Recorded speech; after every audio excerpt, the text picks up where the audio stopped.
নমস্কার, আপনারা দেখছেন খাস খবর ৮। ইতিমধ্যে 2026-এর কিন্তু ক্যান্ডিডেট, বিধানসভার ক্যান্ডিডেট কিন্তু ডিক্লেয়ার হয়ে গেল। এই মুহূর্তে আমরা সিপিআইএম পার্টির রায়গঞ্জের 35 নম্বর বিধানসভার যে ক্যান্ডিডেট জীবানন্দ সিংহ, তার সাথে আমরা কথা বললাম। তিনি কিন্তু নাম ঘোষণা হতেই কিন্তু তিনি কিন্তু বিধানসভার যে নির্বাচনের লড়াইয়ের কিন্তু রাস্তায় নেমে পড়েছেন। তার দলবল নিয়ে কিন্তু আমরা দেখতে পেলাম, কিন্তু ইতিমধ্যেই কিন্তু তিনি দেওয়াল লেখন শুরু করে দিয়েছেন।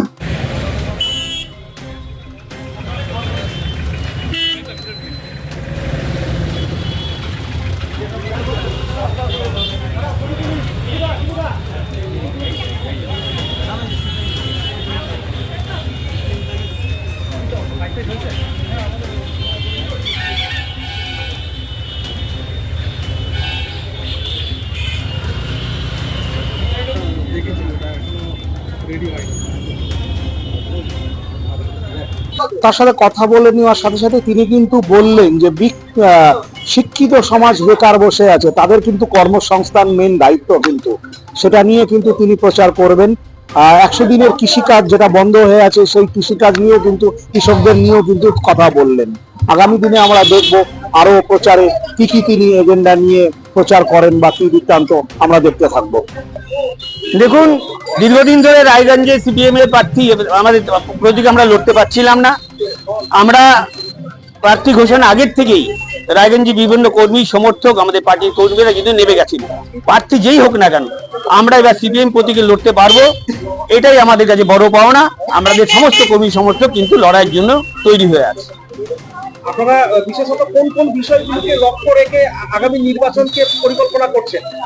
আমাদের সবার আগে লক্ষ্য হচ্ছে কর্মসংস্থান। বহু শিক্ষিত বেকার, তাদের কর্মসংস্থান নেই। সাধারণ কৃষিজীবী মানুষ, যা সাধারণ শ্রমিক, আপনারা লক্ষ্য করে দেখবেন 100 দিনের কাজ যেটা আমরা আদায় করেছিলাম, সেই 100 দিনের কাজ বন্ধ হয়ে গেছে। এ বলছে যে ওরা আমরা টাকা পাচ্ছি না, ও বলছে যে ওরা হিসেব দিচ্ছে না। হিসেব যদি না দেয় তার বিরুদ্ধে ব্যবস্থা হোক, কিন্তু তার ফল ভোগ করছে, তার ফল ভোগ করছে গ্রামের সাধারণ মানুষ। আমরা দাবি করছি 100 দিনের জায়গায় 200 দিনের কাজ হোক। আমরা দাবি করছি ন্যূনতম মজুরি কেন্দ্রীয় সরকারের পক্ষ থেকে 1000 টাকা দৈনিক মজুরি ঘোষণা করা হোক। এটা আমাদের দীর্ঘদিনের দাবি। এই দাবির পক্ষে আমরা আগিয়ে যাবো লড়াই মাধ্যমে। এই বিধানসভা ইলেকশনে কতটা আশাবাদী আপনারা? দেখুন, রায়গঞ্জের একটা ঐতিহ্য আছে, রায়গঞ্জের একটা বামপন্থী ইতিহাস আছে। বহুদিন ধরে রায়গঞ্জে এমন এমন ঘটনা ঘটেছে, যখন গোটা পশ্চিমবাংলা ভাবিনি তখন রায়গঞ্জে আমাদের মানুষরা জিতেছে। এর আগেও আমরা খগেন সিংকে এখানে জিতে মন্ত্রী করেছি, তারপরেও মোহাম্মদ সেলিমকে আমরা এখানে জিতে এখান থেকে এমপি করেছি। রায়গঞ্জে এর আগেও 40% উপরে ভোটার রায়গঞ্জে আমাদের বামপন্থীদের ছিল। আমাদের নিজেদের ভোটার যদি আবার ফিরে আসে, তাহলে আমরা জয়লাভ করবো একদম নিশ্চিত।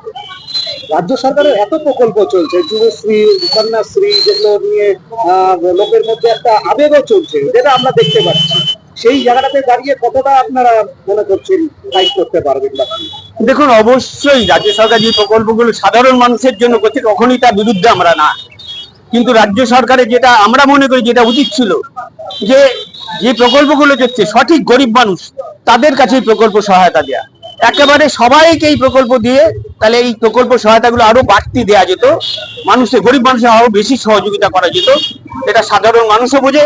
আর কিন্তু রাজ্য সরকার ভুল বোঝাতে পারবে না। সাধারণ মানুষও মনে করে নিয়েছে, এটা বুঝে গেছে। আগের বার ভুল বুঝিয়েছে, এবার সাধারণ মানুষ সেটা বুঝে গেছে, এটা তাদের অধিকার, সরকারের পক্ষে থেকে পাওয়াটা তাদের অধিকার। এতে এই আবেগে কোনো কাজ দেবে না। এখন আপনিও রিপোর্টার, আপনার এলাকার যে কোনো খবর পাঠান এই নম্বরগুলোতে।